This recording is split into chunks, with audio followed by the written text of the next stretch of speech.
This is going to be a video to demonstrate the differences between two identical pedals. They're both the very first production model of the Marshall Supafuzzes, built by Gary Hurst when he was working for Sola Sound, Mk2 in Denmark Street.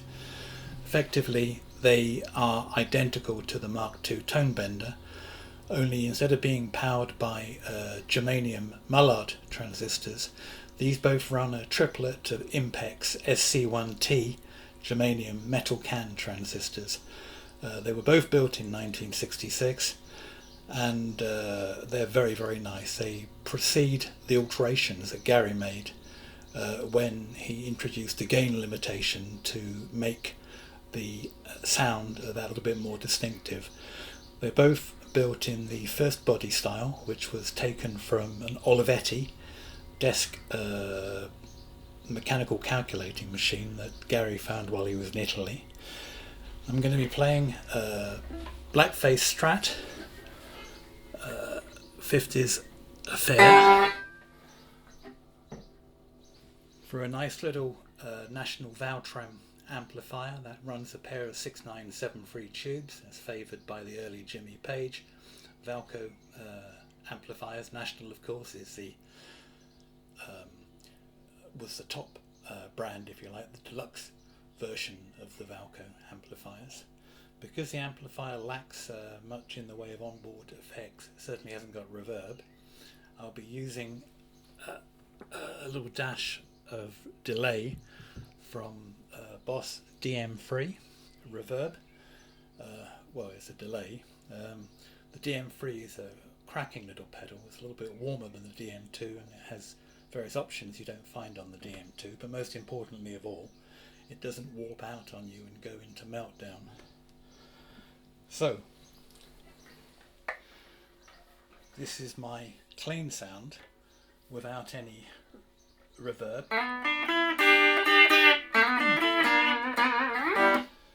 You can see that I've got the amplifier set very cleanly.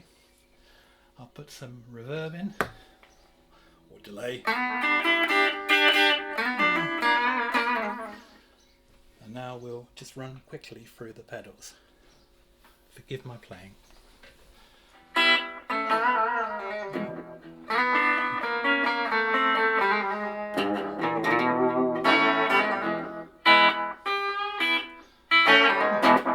Now then, this pedal on the left belongs to my good friend John Logan in Phoenix, Arizona. I'm very grateful for the loan of it.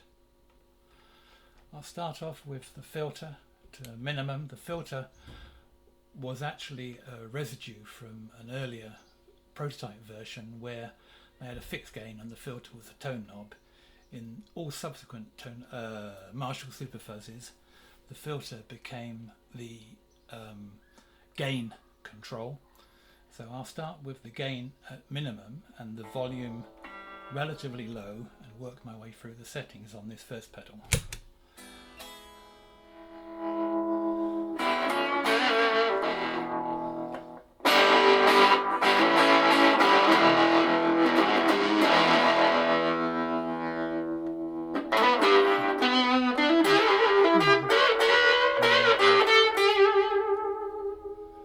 A bit more gain.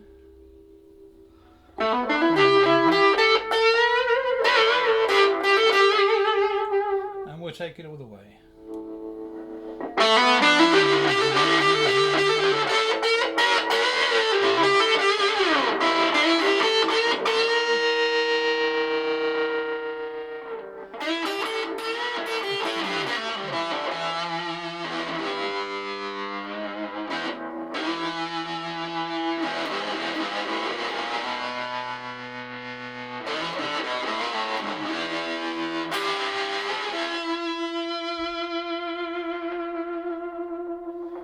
That's on the bridge pickup.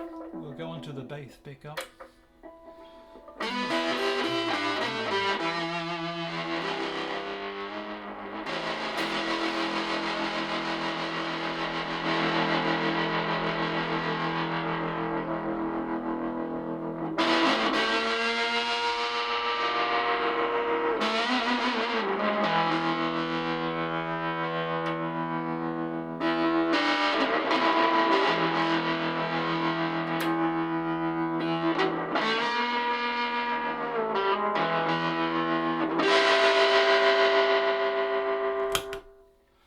Okay, so that's John's pedal.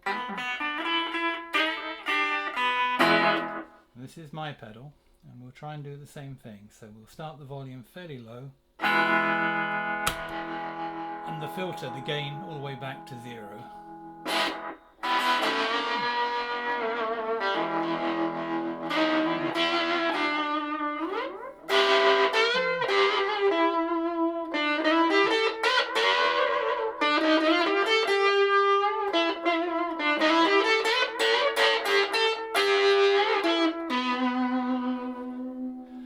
That's on the bridge pickup on the telly still. We'll put half gain on.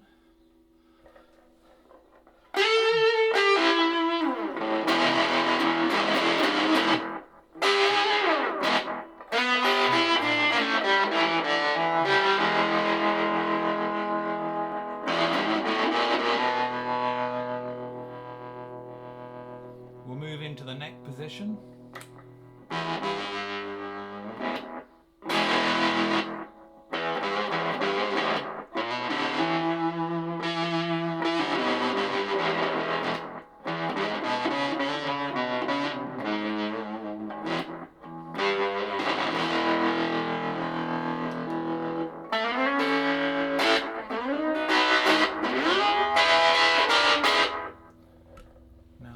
Take it all the way to the top. Whoops, back that off a little.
So I'll now just try and play some single notes.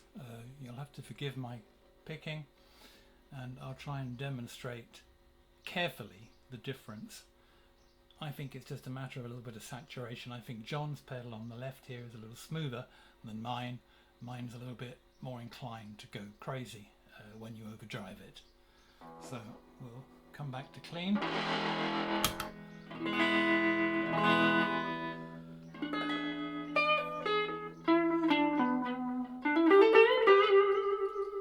And here we are with John's again. We'll start off maximum gain, and we'll start off low volume and on the bridge pickup.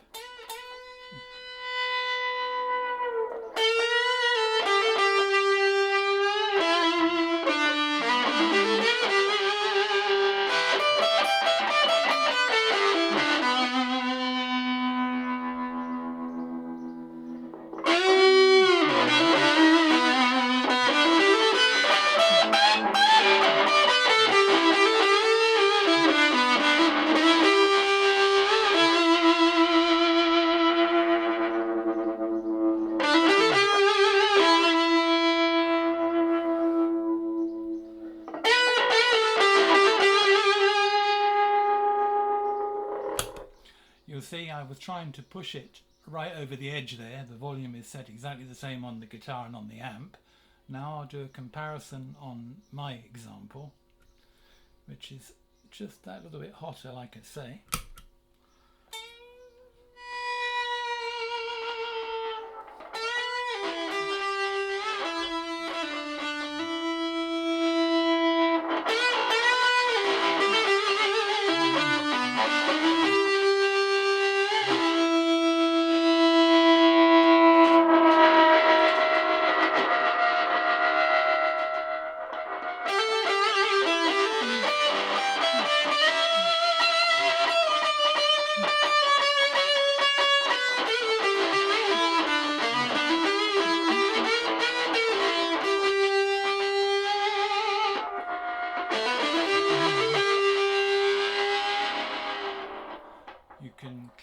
there the difference between the two. I'll do it again. I'll crank John's up all the way.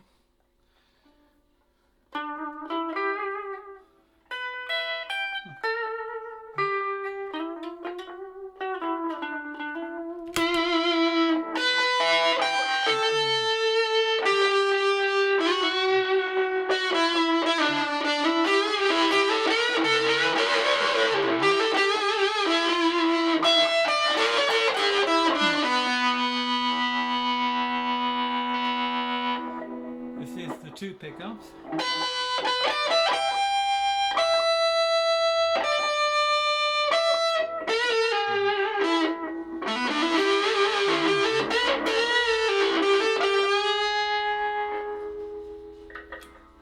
And the neck pickup.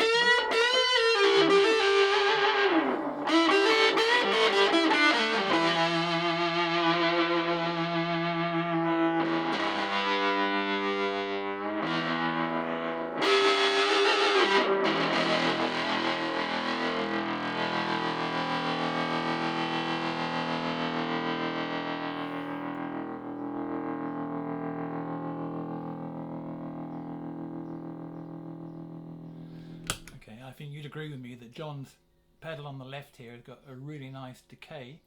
I think it's slightly smoother, in many ways more attractive and usable than my one, which is that bit wilder. But I'll try and do something similar, but I'll probably have to back the volume up a little bit.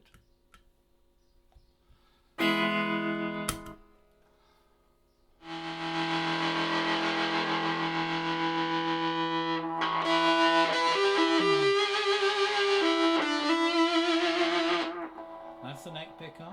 Here's the middle.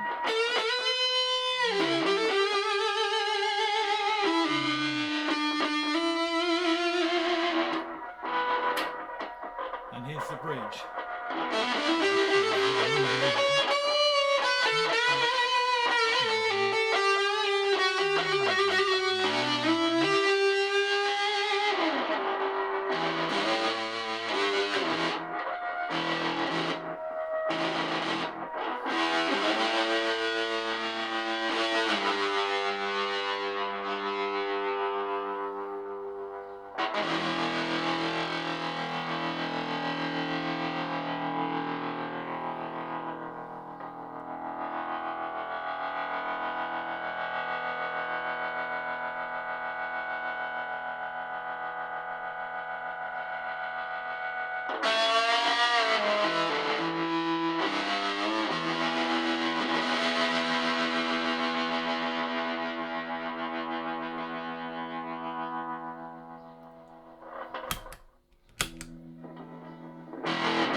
Okay, well thank you very much. That's, I think, is a good example. Both these pedals, when played alongside each other, effectively put out the same volume, but as I say, the one on the right with an identical set of components is just effectively that little bit crazier and wilder. Obviously, when you heard it feeding back, it was overloading the delay pedal a little, but mainly it was just pushing the amplifier into feedback. If I'd been playing a Les Paul, which I may well do next, you'd see that to even better effect. Thank you very much, and goodbye.